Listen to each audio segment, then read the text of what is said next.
함께 드리겠습니다.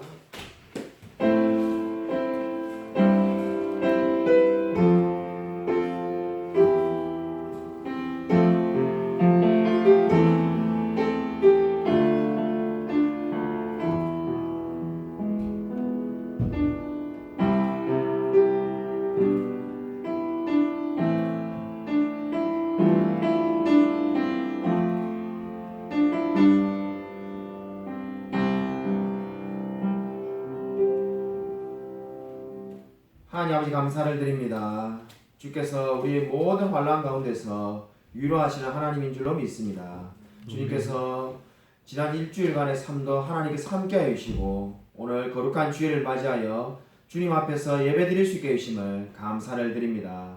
참 우리의 마음과 몸과 모든 것이 하나님께 고정될 수 있도록 은혜 부어 주셔서 주께서 이 예배를 주관하여 주일 줄 믿사오며 살아계신 예수 그리스도 이름으로 간절히 기도드립니다. 아멘. 사도신경으로 우리의 신앙을 고백드립니다. 전능하사 천지를 만드신 하나님 아버지를 내가 믿사오며 그 외아들 우리 주 예수 그리스도를 믿사오니 이는 성령으로 잉태하사 동정녀 마리아에게 나시고 본디오 빌라도에게 고난을 받으사 십자가에 못 박혀 죽으시고 장사한 지 사흘 만에 죽은 자 가운데서 다시 살아나시며 하늘로 오르사 전능하신 하나님 우편하에 계시다가 죄로서 산 자와 죽은 자를 심판하러 오시리라. 성령 믿사오며 거룩한 공예와 성도가 서로 교통하는 것과 죄를 사하여 주신 것과 몸이 다해 사는 것과 영원히 사는 것을 믿사옵나이다. 아멘. 교동문 시편 119편 73절부터 96절까지입니다. 교동문 시편 119편입니다. 119편 73절부터 96절까지입니다. 구약성경 893면에 있습니다. 구약성경 893쪽 시편 119편 73절부터 96절까지 제가 한 절, 성도님들이 한 절 교독하도록 하겠습니다. 주의 손이 나를 만들고 세우셨사오니 내가 깨달아 주의 계명들을 배우게 하소서. 주를 경외하는 자들이 나를 보고 기뻐하는 것은 내가 주의 말씀을 바라는 까닭이니이다. 여호와여 내가 알거니와 주의 심판을 의로우시고 주께서 나를 괴롭게 하심은 성실하신 때문이이다. 구하오니 주의 종에게 하신 말씀대로 주의 인자하심이 나의 위안이 되게 하시며 주의 긍휼이 여기심이 내게 임하사 내가 살게 하소서. 주의 법은 나의 즐거움이니이다. 교만한 자들이 거짓으로 나를 엎드려 뜨렸으니 그들이 수치를 당하게 하소서. 나는 주의 법도들을 작은 소리로 읊조리이다. 주를 경외하는 자들이 내게 돌아오게 하소서. 그리하시면 그들이 주의 증거들을 알리이다. 내 마음으로 주의 율례들을 완전하게 하사 내가 수치를 당하지 아니하게 하소서. 나의 영혼이 주의 구원을 사모하기에 피곤하오나 나는 주의 말씀을 바라나이다. 나의 말이 주께서 언제나 나를 안위하실까 하면서 내 눈이 주의 말씀을 바라기에 피곤하니이다. 내가 연기 속에 가죽부대같이 되었으나 주의 율례들을 잊지 아니하나이다. 주의 종의 날이 얼마나 되나이까. 나를 핍박하는 자들을 주께서 언제나 심판하시리이까. 주의 법을 따르지 아니하는 교만한 자들이 나를 해하려고 웅덩이를 팠나이다. 주의 모든 계명들은 신실하니이다. 그들이 이유 없이 나를 핍박하오니 나를 도우소서. 그들이 나를 세상에서 거의 멸하였으나 나는 주의 법도들을 버리지 아니하였사오니 주의 인자하심을 따라 나를 살게 하소서. 그리하시면 주의 입의 교훈들을 내가 지키리이다. 여호와여 주의 말씀은 영원히 하늘에 굳게 섰사오며 주의 성실하심은 대대에 이르러이다. 주께서 땅을 세우셨으므로 땅이 항상 있사오니 천지가 주의 규례들대로 오늘까지 있음은 만물이 주의 종이 된 까닭이니이다. 주의 법이 나의 즐거움이 되지 아니하였다면 내가 내 고난 중에 멸망하였으리이다. 내가 주의 법도들을 영원히 잊지 아니하오니 주께서 이것들 때문에 나를 살게 하심이니이다. 나는 주의 것이오니 나를 구원하소서. 내가 주의 법도들만을 찾았나이다. 악인들이 나를 멸하려고 엿보오나 나는 주의 증거들만을 생각하겠나이다. 내가 보니 모든 완전한 것이 다 끝이 있어도 주의 계명들은 심히 넓으니이다. 아멘. 찬송가 543장 함께 부르시겠습니다.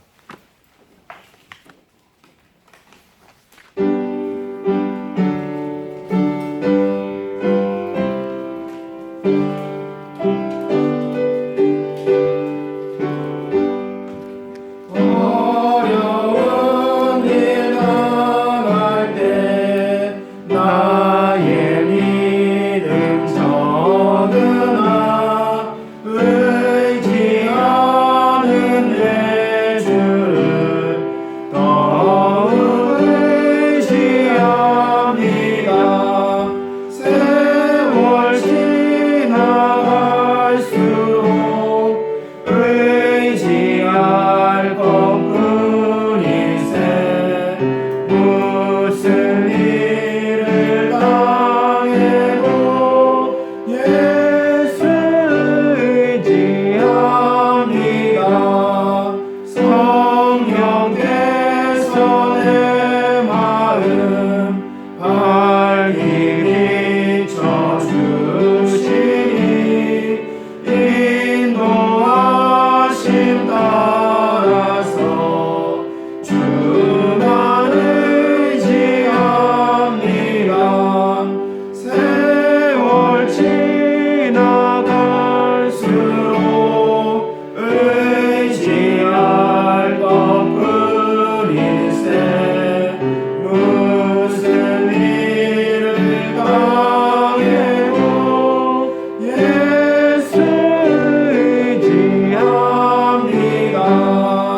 밝을 때의 노래와 어느 때의 기도로 위태할 때 도움을 주께 간구합니다. 세월 지나갈수록 의지할 것뿐일세. 무슨 일을 당해도 예수 의지합니다. 생명 있을 동안에 예수 의지합니다. 천국 올라가도록 의지할 것뿐일세. 세월 지나갈수록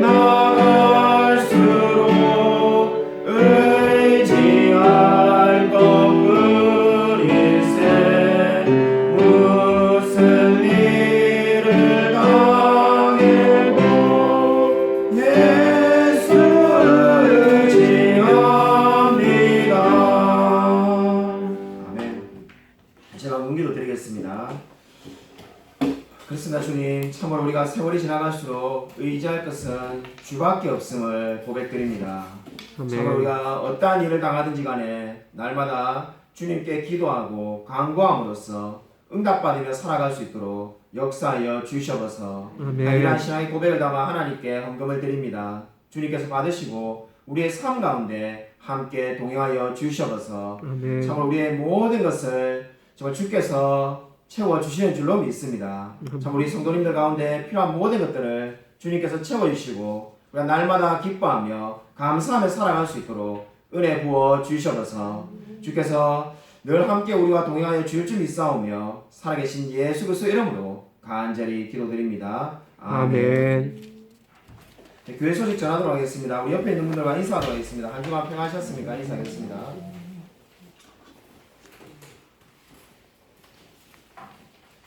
우리 교회 김민성 집사님께서 떡을 제공하셨습니다. 나가실 때 우리 하나씩 받아가 주시기 바랍니다. 추수감사주일 11월 21일입니다. 코로나 확산을 방지하고자 마스크를 필히 써주시고 방명록의 이름을 꼭 기억해 주시기 바랍니다. 우리 이 장로님께서 이 조사를 하셨는데 혹시 그 백신 그 접종 완료하셨는지 안 하셨는지 아직 장로님께 말씀하지 않은 분이 계시면은 꼭 좀 말씀해 주시기 바랍니다. 그 결과에 따라서 향후 이 예배를 이게 어떻게 드릴지를 정하도록 하겠습니다. 하이델베르 요리문답 제 111문 하도록 하겠습니다. 제가 문제를 읽고 여러분이 답을 하시면 됩니다. 이 계명에서 하나님께서 그대에게 요구하시는 것은 무엇입니까? 할 수 있거나 해도 괜찮을 경우에는 어디서든 이 유대의 유를 증기시키며 남에게 대접을 바꾸자 하더라도 나도 남에게 그렇게 대하며 가난한 자들의 형편을 도울 수 있도록 신실하게 일하는 것입니다. 아멘. 성경 말씀 보도록 하겠습니다. 디모데후서 3장 1절부터 9절입니다. 신약 성경 345면에 있습니다. 신약 성경 345쪽 디모데후서 3장 1절부터 9절까지를 제가 한 절, 성도님들이 한 절 교독하도록 하겠습니다. 신약 성경 345면입니다. 디모데후서 3장 1절부터 9절까지입니다.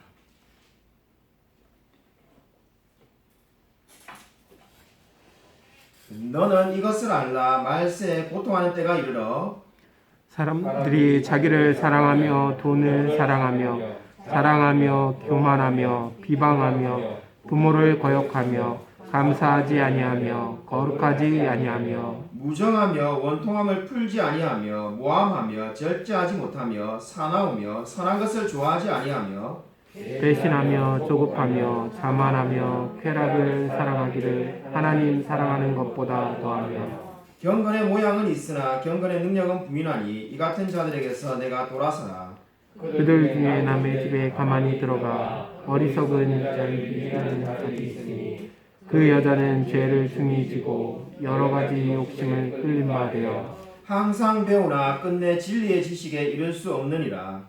얀네와 얀브레가 모세를 대적한 것 같이 그들도 진리를 대적하니 이 사람들은 그 마음이 부패한 자요 믿음에 관하여는 버림받은 자들이라. 함께 읽겠습니다. 그러나 그들이 더 나아가지 못할 것은 저 두 사람이 된 것 같이 그들의 어리석음이 드러날 것입니다. 아멘.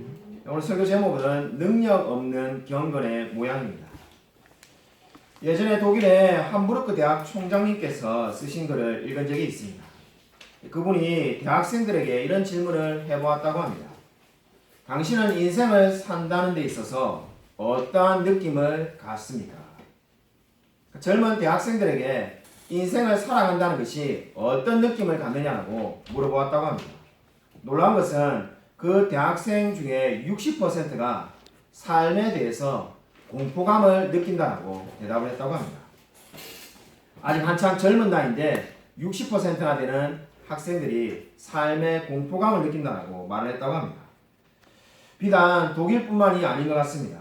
얼마 전에 저는 우리나라에서 나온 글을 본 적이 있는데 인터넷에서 올라온 글을 보고 제가 놀란 적이 있습니다. 3년 전부터 서울 시내 약국에 개업하는 숫자보다 폐업하는 숫자가 훨씬 더 많다고 합니다. 아마 약사라고 하면은 전문직이고 많은 사람들이 원하는 직업일 건데 그 상황이 쉽지 않은 것 같습니다. 아마 이러한 저러한 상황들이 사람들로 하여금 공포심을 갖게 만드는 것 같습니다. 오늘 성경 말씀도 바울은 굉장히 어두운 이야기로 시작을 하고 있습니다. 1절에 보시면은 바울은 말세라고 당시의 상황을 묘사하고 있습니다. 물론 이 말세라는 말은 우리 여러분도 아마 잘 알고 있을 것 같습니다만은 예수님이 초림하셨을 때부터 아직 재림하지 않으셨던 이 기간이 바로 말세가 되겠습니다. 바울이 지금 이 글을 쓰고 있는 이 기간도 말세이고 저와 여러분이 살고 있는 2021년도 말세가 되겠습니다. 근데 그냥 그저께 이론적으로 보면은 그럼 뭐 별 차이가 없네 이렇게 생각할 수 있지만은 지금 바울은 어떻게 말하고 있습니까? 자신이 말하고 있는 이것을 더 강조하기 위해서 말세에 고통하는 때가 이르니 이렇게 말을 하고 있습니다. 고통하는 때라는 것은 육체적이고 심리적으로 고통을 받아서 다루기가 어렵고 위험하다는 뜻을 가지고 있습니다. 스펄전 목사님은 이 고통하는 때를 위태로운 시대라고 번역을 하기도 하였습니다. 여러분 이 2절부터 보면은 이러한 고통의 때 바로 이 말세의 사람들의 특징이 나오고 있습니다. 이 특징이 무려 19개나 나오고 있습니다. 이 짧은 말씀 가운데 무려 19개의 특징이 나오는데 그 중에 마지막 두 부분을 여러분이 중점적으로 보시기 바랍니다. 4절 후반부부터 5절을 보시면은 쾌락 사랑하기를 하나님 사랑한 것보다 더하며 경건의 모양은 있으나 경건의 능력은 부인한다. 이런 말씀이 있습니다. 경건의 모양은 있는데 경건의 능력은 없다. 너무나 유명한 말씀이죠. 아마 우리가 신앙생활을 어느 정도 기간 하신 분들 중에 이 말씀 모르는 분은 아마 거의 없을 것 같습니다. 경건의 모양은 있지만 경건의 능력은 없다. 모양은 무엇이고 능력은 무엇일까요? 모양은 외적인 형태를 나타내는 겁니다. 모양은 외적인 모습이고 능력은 내적인 것을 의미하는 겁니다. 그러니까 간단하게 말해서 외적으로는 경건해 보이지만은 내적으로는 경건이 없다는 말이 되겠습니다. 성경에 대표적으로 일어나는 사람이 누구입니까? 바리새인이 되겠습니다. 여기서 근데 우리는 이러한 질문이 생깁니다. 도대체 경건이 없으면 없는 거지 왜 경건의 모습은 있을까? 이런 생각이 들지 않습니까? 왜 경건의 모양은 있을까? 그냥 경건이 없으면 없는 대로 살지 왜 경건의 모양은 갖추고 있는데 경건의 능력은 없을까? 이런 생각이 안 들려야 안 될 수가 없습니다. 왜 경건의 모양은 갖추려고 했을까요? 그 이유는 경건의 모양이 사람의 양심에 평안을 가져다 주기 때문입니다. 왜 많은 바리새인들이라든지 수많은 사람들이 경건의 모양을 갖추려고 했는가? 그게 자기 양심에 평안을 가져다 준다는 겁니다. 여러분 바리새인을 보십시오. 그들이 어떻게 기도했습니까? 내가 다른 사람들과 같지 않음을 감사하며 기도하였습니다. 그렇게 어떻게 기도할 수 있을까요? 그 이유는 자신들의 마음에 경건의 모양이 평안을 가져다 주었기 때문입니다. 그럼 경건의 모양은 가지고 있고 그들이 없는 것이 무엇이었습니까? 경건의 능력이 없었습니다. 그러면 경건의 능력은 무엇을 가리킬까요? 아까 제가 내적인 모습이라고 말했는데 한마디로 말해서 경건의 능력은 하나님 자신을 의미하는 겁니다.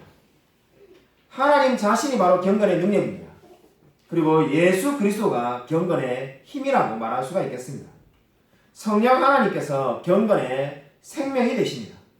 그러니까 경건이라는 것은 결국 뭔가? 하나님을 믿는 겁니다. 근데 경건의 능력이 없다는 것은 바로 뭐가 되겠습니까? 하나님을 안 믿는 것이 되는 겁니다. 왜냐하면 경건은 성도로 하여금 하나님을 향하게 만들기 때문입니다. 그래서 하나님과 떨어지게 되면은 진정한 성도는 슬퍼하며 괴로워할 수밖에 없습니다. 근데 경건의 모양만 있는 사람은 어떻습니까? 참된 경건이 그 능력이 없기 때문에 그 사람은 살아있는 것처럼 보이지만은 실상은 죽은 자라고 성경이 말을 하고 있습니다. 스펄전 목사님의 설교집을 보면은 탁월한 통찰력이 나오는데 어떻게 해서 경건의 모양만 있고 경건의 능력이 없는 사람이 되는지를 3단계로 묘사한 부분이 있습니다.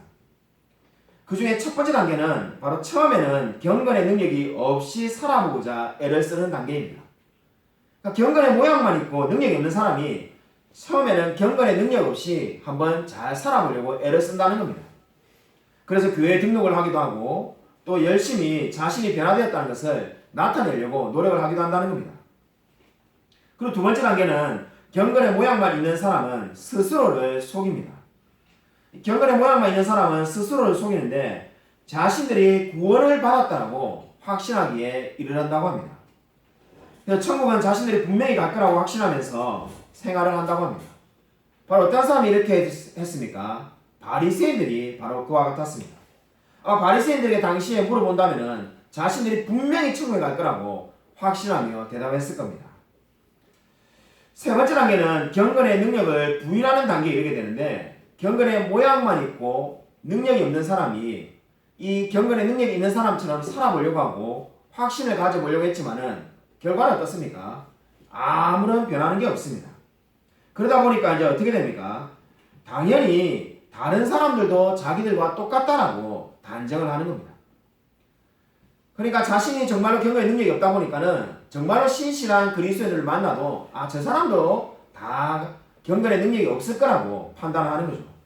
그래서 그들은 기독교는 이름만 거창하지 실제로는 아무것도 없다는 식으로 말을 하게 된다는 겁니다. 왜냐하면 자신의 삶이 바로 그와 마찬가지이기 때문입니다.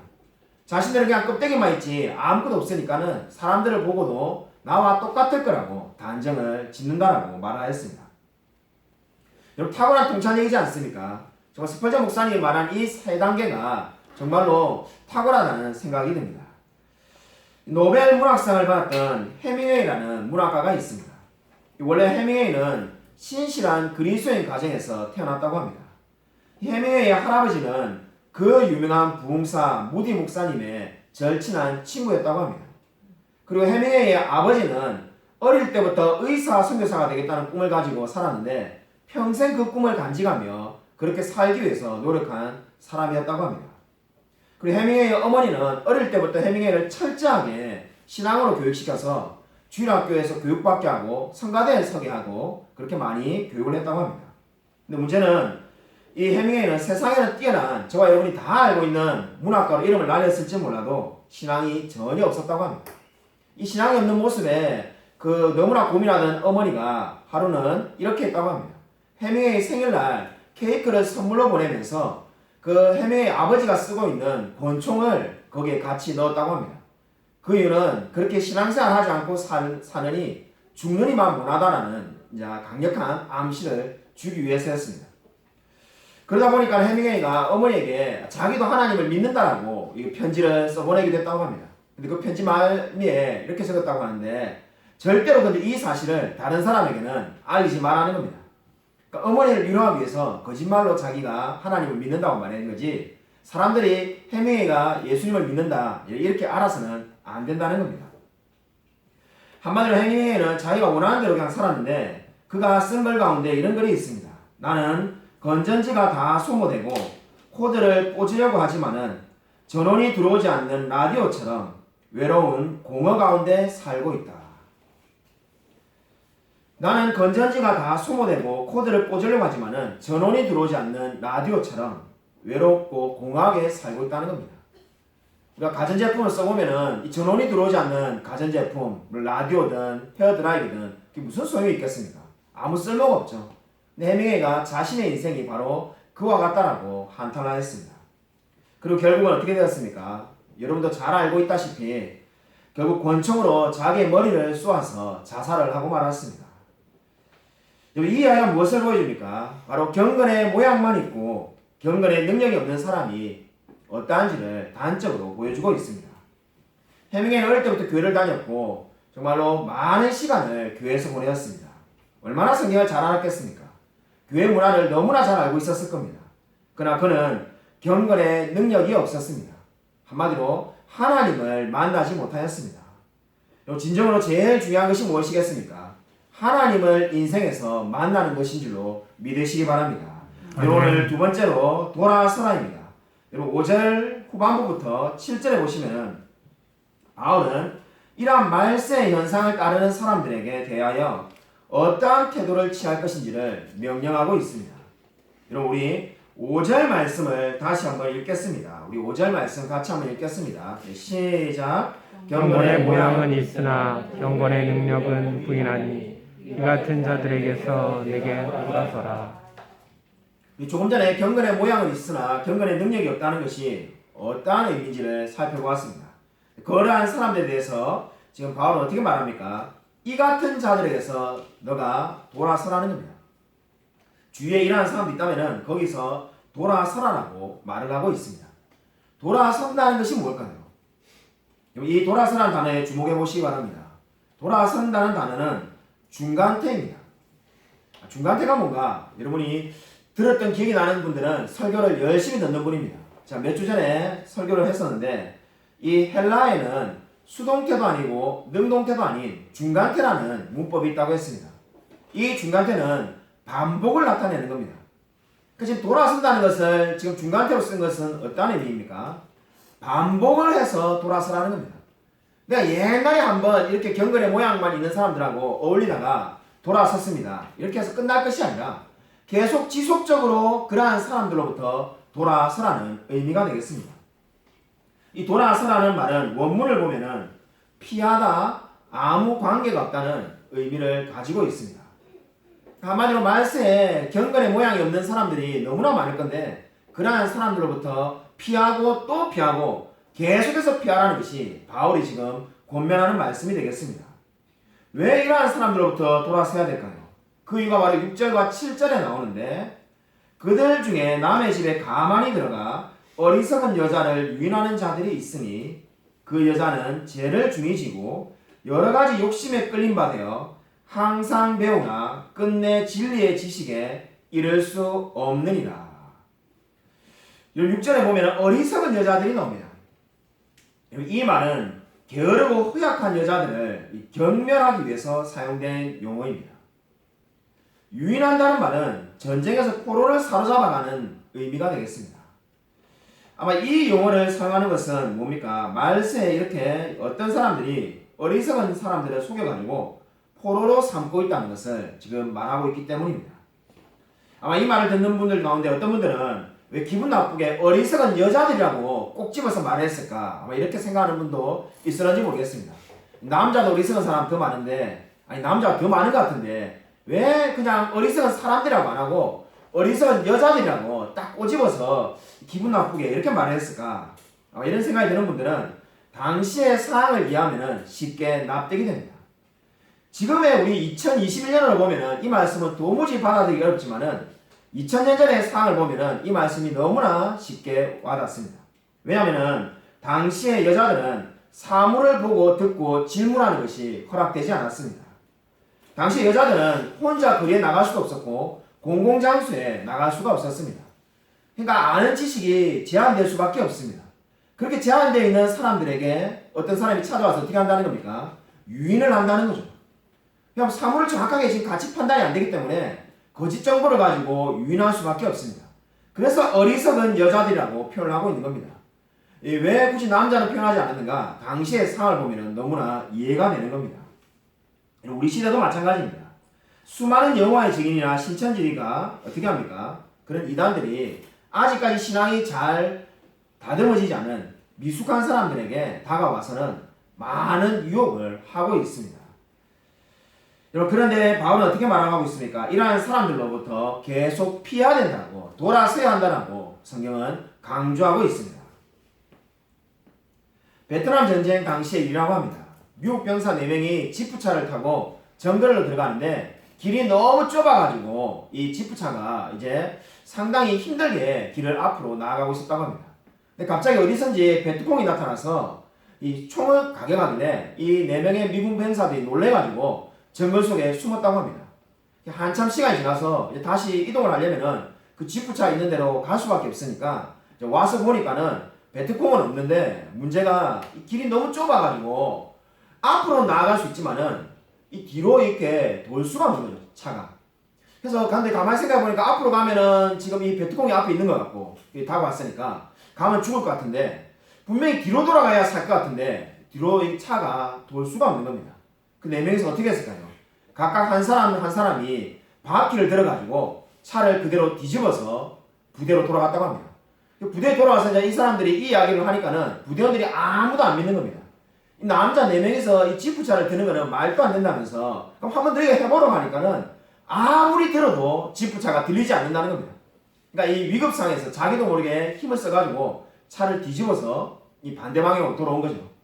근데 그렇게 이야기를 제가 곰곰이 듣고 난 다음에 이 생각이 든 게 있습니다. 지금 바울이 말하는 바가 바로 이와 마찬가지라는 겁니다. 비상 상황이 있을 때 있는 힘을 다해가지고 지프차를 들어서 뒤로 돌아가서 부대로 돌아가서 살아난 것처럼 지금 어떻게 하라는 겁니까? 수많은 말세에 경건의 모양만 있는 사람들이 있으니까는 모든 힘을 다해서 돌아서라는 겁니다. 그들로부터 돌아서라고 강조하고 있습니다. 여러분, 진정으로 어떠한 사람들과 함께 만나고 이야기하며 교제하고 있습니까? 오늘 성경은 경건의 모양만 있는 사람들을 피하라고 말을 하고 있습니다. 이것이 성경이 우리에게 주는 교훈입니다. 오늘 마지막으로 세 번째, 말세 현상을 따라다닌 자들의 결과입니다. 8절부터 9절을 보시면은 말세 현상을 따라다닌 자들의 결과가 나옵니다. 우리 8절과 9절을 같이 한 목소리로 다시 한번 읽겠습니다. 8절 9절을 읽겠습니다. 네, 시작. 양대와 형제와 못을 대적한 것 같이 그들도 진리를 대적하니 이 사람들은 그 마음이 부패한 자요 믿음에 관하여는 버림받은 자들이라. 그러나 그들이 더 나아가지 못할 것은 저 두 사람이 된 것 같이 그들의 어리석음이 드러날 것입니다. 아멘. 오늘 이 8절과 9절을 보시면은 얀네와 얀브레라는 사람이 나옵니다. 도대체 이 사람들은 누구일까요? 모세를 대적했다고 말하는데 성경에 구체적으로 나와 있지가 않습니다. 한마디로 알 수가 없습니다. 근데 유대인들의 전승이 있는데 그 유대인들의 전승에 따르면은 이 사람들 얀네와 얀브레는 바로 우리가 너무나 잘 아는 애굽의 바로의 궁전에서 뱀을 이 모양을 바꾼 사람들이 있죠. 지팡이를 가지고 뱀을 만들고 또 뱀을 잡으니까 지팡이가 되겠던 그 술사들의 이름이 얀네와 얀브레라고 주장을 합니다. 물론 뭐 어디까지나 유대인의 전승에 따르는 거지 우리가 전혀 알 수는 없습니다. 유대인의 전승에 따르면 바로 출애굽기 7장부터 9장에 나오는 그 바로의 궁전에 있었던 마술사들 중에 이름이 바로 얀네와 얀브레라고 말을 하고 있습니다. 중요한 것은 무엇입니까? 바로 지금 이들이 어떻게 하는 겁니까? 이단을 따라가도 거기에 뭔가 대단한 게 있다는 겁니다. 얀네와 얀브레도 지금 지팡이를 가지고 뱀도 만들고 뱀을 가지고 지팡이도 만드는 것처럼 수많은 경건의 모양만 있는 사람들 이단을 따라가도 거기에 뭔가 대단한 것이 보일 거라는 겁니다. 그러나 그 길이 결국 어떤 길이라는 겁니까? 믿음을 버리는 길이라고 성경은 강조하고 있습니다. 언뜻 보기에는 대단한 능력이 있는 것처럼 보이지만은 그 길은 결코 하나님이 원하시는 길이 아님을 강조하고 있습니다. 얀네와 얀브레도 마치 하나님이 기적을 일으키는 것처럼 지팡이로 뱀을 만드는데 수많은 이단들도 아마 우리 옛날에 한때 유행한 것처럼 아말감을 금리로 바꾼다든지 뭐 이적이 있다라고 말을 한지 모릅니다. 그러나 그것은 어떻습니까? 진짜 믿음의 길이 아니다라고 성경은 말을 하고 있습니다. 최근에 집값이 폭등을 하였습니다. 집 있는 사람이든 없는 사람이든 정말로 말 그대로 3명만 모이면은 집값에 대해서 이야기할 정도로 다 집값에 대해서 이야기합니다. 뭐 오죽하면 목사님들끼리 한번 만난 적이 있는데 목사님들도 다 부동산 이야기를 하시더라고요. 그래서 이 지지난주에 우리 교회 한 성도님하고 이야기를 하다가 집 이야기가 나왔는데 그분이 예전에 몇 년 전에 우리 교회 처음에 오셨을 때 집이 수원의 호매실동에 집이 한 채 있으셨습니다. 제가 그 당시에 이렇게 같이 이야기를 나누다가 보니까 그 집사님이 빚이 많으신 것 같아서 집을 팔고 그냥 그 빚을 청산하고 새 출발하는 게 낫다라고 제가 조언을 해드렸습니다. 그러니까 집사님이 참 많이 망설이다가 이 재테크 전문가도 아닌 제 말을 믿고 집을 팔았습니다. 그래서 지지난주에 그런 이야기가 이제 우리 예배 마치고 이야기를 하다 보니까는 그 집사님이 궁금해가지고 제게 그 집값이 지금 얼마 됐는지 한번 이게 알아보시라고 했습니다. 저도 궁금했는데 알아보려고 인터넷을 치다 보니까 드는 생각이 야 요즘 집값이 엄청나게 올랐는데 그 당시에 제 기억에 그 집을 7,800만 주고 팔았는데 야 지금의 느낌은 한 2배는 좋게 될 것 같고 만약 한 2억 되면은 집사님 서운해하시겠구나 큰일 났다 이런 생각하고 말은 뭐 제법 따지지 않겠습니다만은 갖고 있었으면 돈 많이 남을 건데 목사님이 팔아 해가지고 아쉽다 이렇게 되는 거 아닌가 싶어가지고 조마조마한 마음으로 인터넷에 검색하니까는 바로 딱 뜨더라고요. 놀라운 것은 진짜 제가 주님께 감사했는데 그 집이 오히려 내려가가지고 그 빌라가 지금 현재 시가가 7천만 원에 거래되고 심지어 금매로 나온 것은 6,300만 원도 있더라고요. 제가 얼마나 감사한지. 그래서 목사님이 팔아할 그때가 제일 비싸게 팔았다 해가지고 제가 참 다행이다 이렇게 생각한 적이 있습니다. 여러분의 삶은 어떠합니까? 이제 위드 코로나가 시작되었습니다. 이제 좀 코로나가 잠잠해지나 싶으니까는 제 입장에서는 평생에 이런 용어를 있는지도 몰랐던 뭐 요소수 대란이라 해가지고 난리가 났습니다. 그래서 우리 교회도 이 덤프트를 가는 우리 집사님이 계신데 뭐 전화가 먼저 올 정도로 난리가 났습니다. 아마 그로 인해서 조만간 물가가 폭등할지도 모른다라고 뉴스에서 다들 이야기합니다. 세상은 어떻습니까? 늘 우리에게 어려움을 가져다 줍니다. 솔직히 고난이 아닌 날이 없는 것 같습니다. 환난이 아닌 상태가 언제 있었긴 하냐는 생각이 듭니다. 인생은 늘 어떻게 보면은 비상사태라는 생각이 들지 않습니까? 그렇지 않습니까? 늘 날마다 비상사태가 연속적으로 일어나는 것 같습니다. 오늘 성경에서 어떻게 말합니까? 고통하는 때가 있다라고 그렇게 말을 합니다. 우리 저를 비롯한 많은 목사님들이 초대교회로 돌아가자. 또 우리 성도님들이 초대교회처럼 살고 싶다 이렇게 말하는데 초대교회인 바로 이 지금 바울이 있는 시대에는 어떤 시대라는 겁니까? 말세이고 고통하는 시대였다고 오늘 성경은 말을 하고 있습니다. 한마디로 뭡니까? 그냥 편안하고 안전한 시대는 그 어디에도 없다는 겁니다. 그럼 이럴 때 우리는 무엇을 붙들어야 할까요? 철로역정의 저자 존 버년이 한 이런 말이 있습니다. 하나님이 덧셈을 하실 때는 뺄셈을 하시고 뺄셈을 하실 때는 덧셈을 하신다. 어떻게 보면 모호한 이야기처럼 보이지만은 이 말이 무엇을 말합니까? 하나님이 덧셈을 할 때는 뺄셈을 한다는 겁니다. 이 말의 의미는 저와 여러분이 뭔가 잘 된다 생각해가지고 많은 것을 우리 인생에 가지고 있을 때는 오히려 하나님이 그것을 뺄셈을 하신다는 겁니다. 한마디로 우리의 계산법은 어떻습니까? 무조건 더하면 많아지는 겁니다. 연봉이 높으면 좋고 자산은 많으면 많을수록 좋습니다. 당연히 덧셈을 더하면 더할수록 인생이 나아진다고 생각합니다. 빼는 건 어떻습니까? 줄어드는 거라고 생각하는 거죠. 고통, 고난, 실패, 역경 이런 거는 없을수록 더 좋다라고 솔직히 생각하지 않습니까? 근데 하나님이 근데 어떻게 말씀하십니까? 저와 여러분의 입장에서 뺄셈이 되는 것은 하나님께서는 덧셈을 하시는 거라고 지금 말씀하고 있습니다. 그러니까 우리가 생각할 때는 고난이나 역경, 고통은 뺄셈이지만은 하나님은 그것이 덧셈이 되게 만드신다는 겁니다. 그것이 어떻게 가능합니까? 내가 약할 때 하나님께서 강하시기 때문입니다. 하나님은 저와 여러분의 그 약함을 통해서 하나님이 얼마나 위대하신 분인지를 나타내시는 분이라고 말을 하고 있습니다. 여러분 진정으로 성경이 말하는 기쁨이 무엇입니까? 진정한 성경이 말하는 기쁨은 고통이 끝났기 때문에 고통 대신에 기쁨이 찾아오는 것이 아닙니다. 진정한 기쁨은 고통이 그대로 남아있지만은 그 자리에 바로 그 고통의 현장에 하나님께서 찾아오셔서 기쁨을 만들어 주시는 줄로 믿으시기 바랍니다. 여러분 이 진리를 반드시 믿으시기 바랍니다. 여러분 세계적인 흑인 농학자 조지 카버 박사님의 이야기입니다. 수백 종의 농작물의 씨와 농작물에서 얻은 기름을 개발하는데 탁월한 공로를 세운 사람으로 잘 알려져 있습니다. 그래서 미국 상원의회에서 그를 초청해가지고 이 조지 카버 목사님에게 공로를 기리기 위해서 작은 모임을 가졌다고 합니다. 그 자리에서 사회자가 이 카버 박사님에게 이렇게 질문했습니다. 박사님 당신은 어떻게 해서 그렇게 초인적인 발명과 개발을 하는데 대단한 업적을 세울 수 있었습니까? 이렇게 물었다고 합니다. 그 말을 들었던 이 카버 박사님이 손에 들고 있던 성경을 높이 들면서 모든 것이 여기에서 나왔습니다라고 대답을 했다고 합니다. 그러자 이 앉아있던 사람 중에 어떤 상원의원이 비웃으면서 이렇게 말했다고 합니다. 아니 박사님이 그 개발한 대단한 기술인 낙화 생기름 짜는 법도 그 성경에서 배웠습니까? 이렇게 말한 거죠. 성경에는 그렇게 기름 짜는 법은 안 나온다는 거죠. 그러니까 이 조지 카버 박사님이 이렇게 대답했다고 합니다. 이 낙화 생기름 짜는 법이나 수많은 씨앗을 발명한 것은 성경에 분명히 나오지 않습니다.